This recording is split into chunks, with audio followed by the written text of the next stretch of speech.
Yep, that's right, man. Nashville's home for hip-hop and R&B 101 The Beat. And listen, man, I got a very, very special guest in the building today. I mean, no introduction to some, but introduction to a few.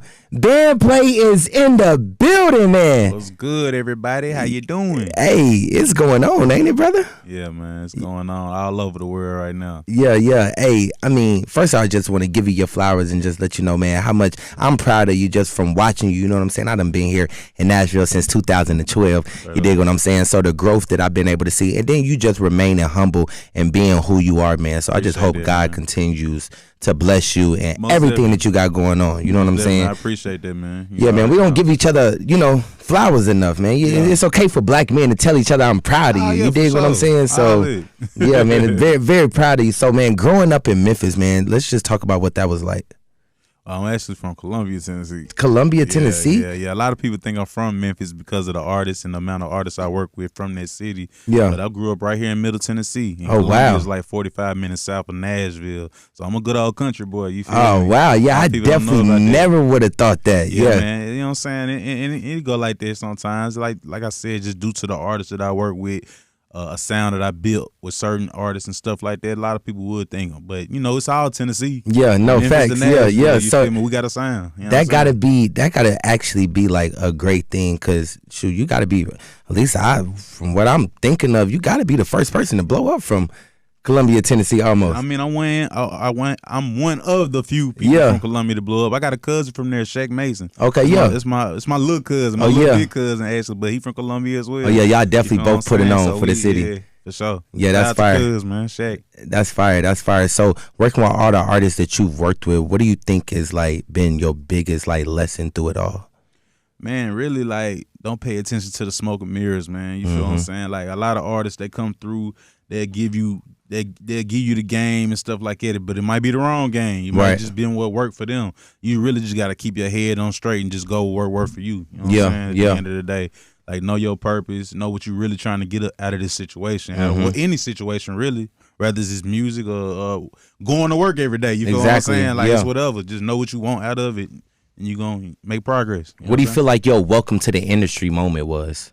Man, I mean, I had a few moments, but I will say one of the best moments would be when I produced the full album Dumb and Dumber with Young Dolph and Key Glock. Yeah, they kind of put me on a different platform as far as to the industry in the world. Like one producer can do a whole album, and that hadn't been done in a long time like that. So when we popped out, we really popped it. You feel me? Yeah. And a lot of them beats I had on there, it wasn't brand new beats. Some beats I made 2-3 years before I even met them folks. You feel what I'm saying? So it was just surreal for all of it to happen, and then it happened on my time and as well. You feel me? Yeah. So growing up, did you play the keyboard in the church? What kind of got you to, because I know a lot of producers, you know what I mean, they really fire with the keys. So what brought you to music? Man, bro, I do not know how to read no music. I know how to play the keyboard just based off of what the sound is or whatever. But what really brought me is my whole family's real music oriented. Fire. So I always knew tones and what sounds correctly and stuff like that. So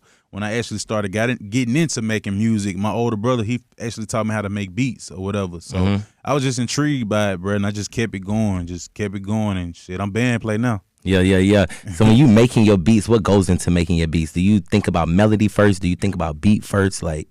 I mean, just depend on how I approach it. I go into it because I make my beats just being organic and built off emotion. So it just really depends on how I'm feeling that day. I might go in and start with the drums because I'm on some turn. You know what I'm saying? But I might go in and start melodic or with a melody, just depending on how it comes, how it fall that day. Yeah. You know what I mean? What's one misconception that people have about producers? That we only know how to make a beat. Right. We only know how to make a beat. That's the biggest misconception, because us being in that room, we're not in there for no reason. You feel me? So we got ideas always floating. At the end of the day, it take a beat for an artist to make a song. You feel what I'm saying? I mean, you don't have a lot of songs. It's just a cappella songs. Right. So when you get in there with a producer that know what to do, to tell you nah, say this like this or do this like this, it's a whole different ball game. You feel me? So you got to know what you got in the studio with you. Yeah. You know so what are some do's and don'ts when it comes to studio time? Man, don't be in being all extra. You feel me? Like, it's cool. Like, some people, they might come to the studio with you, and it's cool to, like, pitch ideas around, but don't be overbearing. And you feel me? You know what I'm saying? Stuff like that. Especially, like, get an artist, whoever's in there working, the artist or the producer, just make sure you get them their space for creativity. I mean, it's what you're there for at the end of the day. Yeah. Nah, that's fire. That's fire. Can you think of, like, your moment in the studio, like, to where you was like, oh yeah, this shit's about to go up in here? Like, have you had one of those type of moments in the studio? I done had a few of those type of moments, man. One in particular is like when we was working on the Dumber Dumber 2 project with Dolph, man. I had made this beat. It was actually called Penguins. I had made the beat or whatever, and he came in the studio with me while I was in the middle of making it. I might have been done actually, but he was like, hey man, let's remake this beat real quick because I already got something I want to do to it. So he taking my elements, you feel me? He telling me what to add to it, just kind of cater it around what he was trying to do, bro. And that was just like a big moment for me, you feel me? Just because when I'm in the studio, I might listen to you, but I really know what when I start a beat, I really already got it done in my head. You feel what I'm saying? Before I even finish it. So while I'm doing it, it just looked easy and fluent in the first place. Yeah. You feel me? So him coming in and we made that record bigger than what it would have been for sure. That's fire. That's fire. What's a record or a beat that you did that you was like, oh, I'm going to trash that, and it ended up being like a fire record? Man, it might have been Major actually. Yeah. You feel me? Because that was one of them beats. I had made it like on my birthday, probably like 2018. And like by the time he got to Dolph, it was just one of them beats. I probably might have leased it to somebody 3-4 times, different artists and stuff like that. But like when it came back around and Dolph actually got on it and did the record and stuff like that, and man, it just turned out, like I said, to be Major, and it actually went gold like 2 years later on my birthday. Like It was like a full circle moment, you feel me? So that was like one of my favorite ones, to be able to like create that and like not think, because that was at a time in my life I was just like, man, dang, is it really finna work? You feel Exactly, me? yeah. And then it popped off. Yeah, You know what I'm saying? Nah, that's fire. That's fire, man. So speaking of Young Dolph, man, rest in peace to Young Dolph as well, man. Let's just talk about that first. Like, how did you and Paper Route even come into existence? Man, at first I was working with Key Glock, and then like as far as just doing the records and stuff like that with him, Dolph had called me one day randomly, man, on the phone. He was like, man, my label rapping on like 55% of your beats right now, bro. We need to get together and do a situation or do something. At this time, I ain't even know he already had Major recorded. You know what I'm saying? That was already a plan to come out, camouflage cars, all that, the whole rollout. You feel what I'm saying? It was already a plan in motion. So when I actually finally met him and we had a long conversation about what I wanted, what he wanted out the situation, and I'm talking about we literally made it work, bro. You know what I'm saying? We literally did exactly what we said we was gonna do. Yeah, that's fire. Yeah, that's man. hard. That's hard. So your last album, man, you got 16 records on there with no feature. Yeah, that was Take Care. For sure. Take Care. Let's just talk about Take Care. Like, is that like to date one of your favorite ones that you? Man, right now today, I mean, Take Care. That was the album we had put out last year. To date, one of my favorites right now is I Hope You Happy. That's the one we had just dropped a few days ago. Yeah, and I'm talking about it's phenomenal, man. Yeah, like we stepped out and did something different. It's not my first time, but it's a lot of people first time experiencing working with different genres of music outside just rap. Yeah, you know, and yeah, man, it's like I said, it's doing exceptionally well. I'm proud of it, man. How was that transition? Because I know going from rap to country could be a little bit different. Do you take the same mindset in? Do you take the same formulas in? Or do you kind of like pick from, go in and hear it a little bit? Like, what's the thought process going into doing an album like this? Well, I be looking at it as like good music is good music at the end of the day. So, we was working with like songwriters and different producers to put this project together. So just being in there rubbing elbows with the people that's already in that lane, it just made it a whole lot easier. And then if you know how you good at something, you gonna come in and you just gonna blend. Yeah, it's gonna exactly. Work. Yeah, you come in, you're gonna adapt to the situation and go. You know what I'm saying? No, that's fire. That's fire. You got any artists that you like, man, I haven't worked with, but I definitely in the future possibly want to work with them? Not none to just say I absolutely want to work with an artist, but I'm working, baby. You know what I'm saying? Yeah. So yeah, at the end of the day, if you work and you serious about your craft, I'm trying to work with you. Yeah. So what's next for you? Man, I got a couple projects finna get ready to drop by the end of the year. I'm working on my own self project. I'm not rapping or anything, but I'm definitely putting together a self produced project. All me. And yeah, man, plenty more stuff going up for my label, my producers, Street Orchestra. You feel me? And yeah. To a producer trying to get into the game, what's some advice that you would give them? Man, don't be scared to be different. Don't be scared to have your own sound, man, and stay consistent on what you're really trying to do. If you really love this situation, you really love this life, do it. Yeah.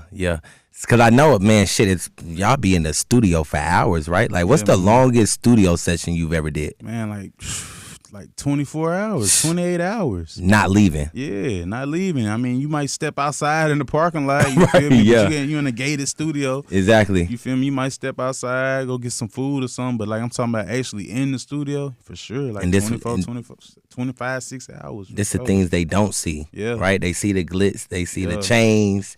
They see you touring, but they don't see don't you. really know that you really working for this, Exactly. bro. Like, and still to this day, I might go in the studio and stay in there 8 to 12 hours.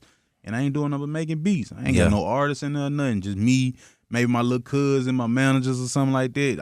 I'm in there. And they just seen me do it. They sitting there right with me, just making beats. Yeah. Oh, yeah, that's hard, cuz. Nah, that one harder right there, cuz. Like shit like that. Yeah. Is this something that you always kind of like seen for yourself? Bro, I've been making music since I was like 8 years old.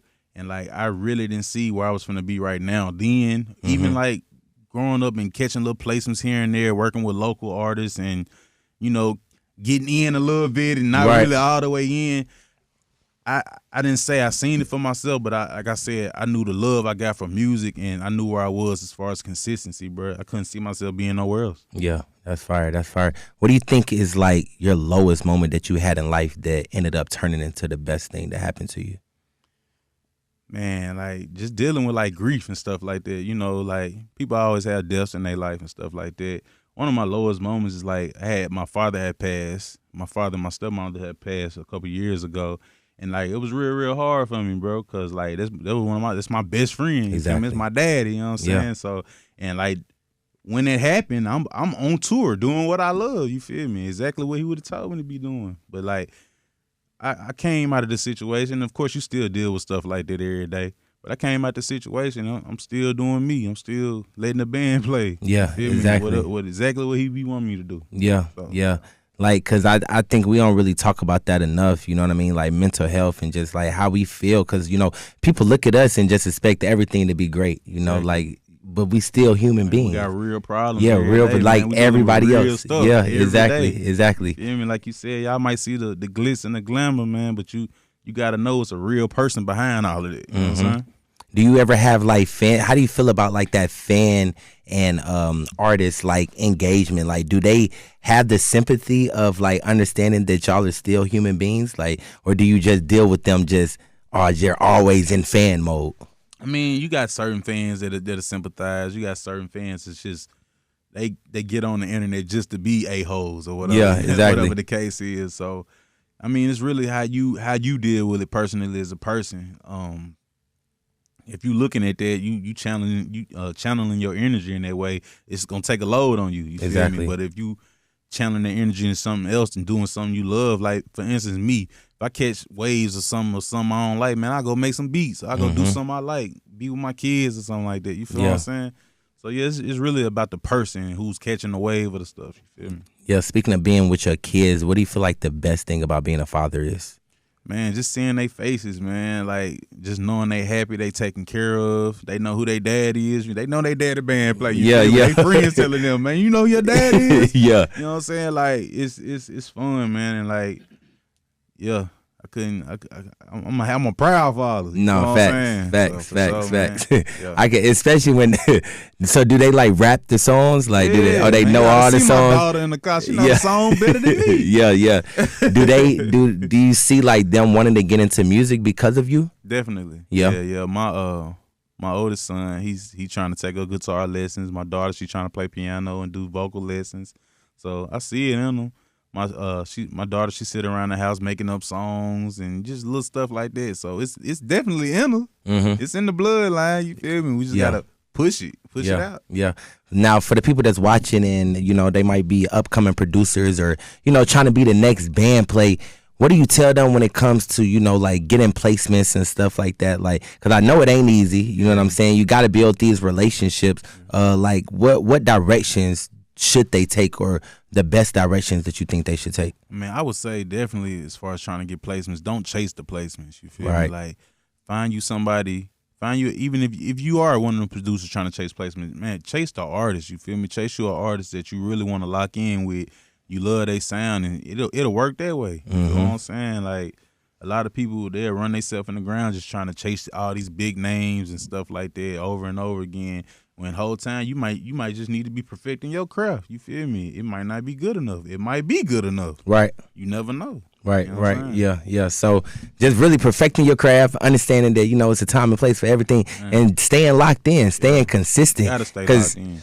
To me, that's what really makes you who you are. Is just being consistent over the years and understanding that it might not always go number one, but that don't mean that you got to give up. Exactly. You know what I'm saying? So just staying consistent, and we gonna keep making the band play, man. You dig what I'm saying? So this new album with X, man, just talk about. I know you talked about it earlier, like y'all kind of like day in, day out, waking up, working on this album. Was there ever a moment where it was like, dog, what the hell are we doing? Man, was it?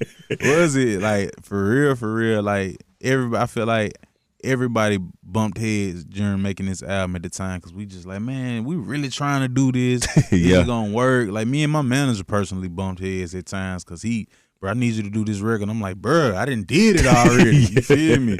The whole time I ain't did it. Right. But like, when something come together special, it's special. Like, you gonna push through. You gonna push through, and that's exactly what we did. That's why we're getting the results we're getting from it right now. Exactly. Let's talk about your manager, actually. How did that situation come about? Man, I have a management team, actually. It's two of them. But one in particular, man, we had met in the studio. Man, me in the studio again, working. You feel me? It's probably about almost 13 years ago. And I was in there working with Yellow Wolf, actually. Okay. Yellow Wolf had an artist that he was working with, and my manager at the time was one of his friends. So he was up there and basically just seeing me in the studio, engineering and producing, seeing my potential, man. And we basically just built a bond, man. Just, first of all, it was mutual respect out the gate. You know what I'm saying? So just over the years, us knowing each other, bumping into each other in the studio or wherever else, we was just like, man, let's make it work. Yeah. You feel me, man? Let's build a team. Let's do this for real. And man, it's been working, man. I don't want no other managers. Exactly. So don't even ask. Don't ask. Do you have people that, like, knowing that you have a manager, are there still people that hit you up like? Tell them that. Right. Yeah. I don't never let them know. But they sure be on my head. What's the craziest DM that you got? Man, it's been some crazy ones. Put it like this. It's been some crazy ones. Give me one crazy DM. Crazy, man. You sure you want them white guys handling your business? Golly, no way. That's crazy. You want them white guys handling your business? Yeah. Like, man, I don't care what color it is, man. The color we chasing is green. It's green, I got trust in these folks. This is what's going on. Exactly. You know what I'm saying? Exactly. Yeah. Nah, that's real. So where do you rank yourself as a producer? Man, I'm number one. Number one, yeah. None of that. Yeah. Ain't nothing wrong with that. Yeah. None of that. I'm not hearing none of that. You feel me? I don't care where y'all think I'm at. I'm in my lane. I'm doing what I'm doing, baby, and I'm pushing. What separates BANDPLAY from the rest? Man, my sound, plain and simple, man. My sound and the person I am, man. Like, you gonna know that BANDPLAY when you hear it coming on, plain and simple. You know what I'm saying? Yeah, that's what separate me for sure. Were you ever inspired by any other? For sure, man. Yeah. Like, What's some producers you was in? Tennessee, man. My favorite producers, Drummer Boy, like DJ Paul, Juicy J. You feel me? Like several different DJ Squeaky. You feel me? Zay told me. Ryan Leslie. Like, I got a lot of different elements of producers that, like, I grew up listening to and just, taking all these elements and building me. You know what I'm saying? At the end of the day, and like. Yeah, and like to this day, all of them guys I called out, you feel me? I'm on the line with them, and which is another crazy moment because I grew up watching videos, listening to songs that they did, and now we all buddies and cool and studio with each other. You feel what I'm saying? So, yeah. 14 platinum, for sure. 22 golds. Yeah. Golly. So, like, did you ever see that coming? No.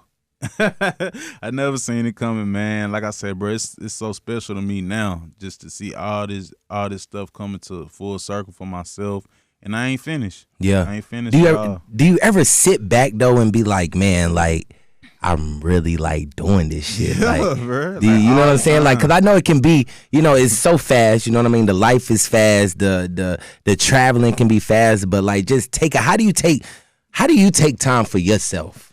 Man, bro. What's some self-care things you like doing? Man, to be honest, like some of the self-care things I like to do, just spend time with my family, spend time with the ones around that I love the most. You feel me? I still go in the studio, make beats just on my free time. Yeah. I love music. This is what I love to do, so it ain't really work to me. Exactly. You know what I'm saying? Man, I like to travel. Of course, I'm shopping. I like to shop a little bit. You feel me? Like, I'm going on vacation tomorrow. Okay, yeah. Out of here. Yeah. So we doing that, man. I definitely try to take time to myself and just unplug everything. Exactly. Because when I get back in, I'm back in. Locked in. Mm-hmm. So are you the type of person that is like, if somebody like try to screw you over, are you like big on forgiveness? Or are you like, man, you try to screw me over, it's fuck you? Man, I got a big heart, man. You know what I'm saying? So it just really depends on the magnitude of what happened or what the situation was. You feel me? A lot of stuff you can brush off, a lot of stuff you can't. Exactly. It just depends on what happened. What's your non-negotiable? Non-negotiable? Man, untrustworthiness. Yeah. You feel me? If I can't trust you, then it's a route. Yeah. Nah, that's real, man. My dog BANDPLAY, my brother, man. What I do want to say though is, you know, especially when it comes to other producers, man, I will say, bro, like when that BANDPLAY drop, it's really, really going on, my brother. Bro. Yeah, it's really, really going on. So, and we hear it on the biggest records, you know what I'm saying? So it's undeniable, my brother. So continue to do what you do and how you're doing it, because that's very, very, very important. My dog, yeah, for sure. So can we expect anything within the next 4-5 months? Oh, yeah, we dropping, man. Just pay attention, man. Let the band play. That's all I got to say. Yeah, let the pay band. attention. It's going on, man. It's your boy JG right here with my dog BANDPLAY. Listen, man, make sure y'all stay locked in. It's the GOAT right here on 101 Beat.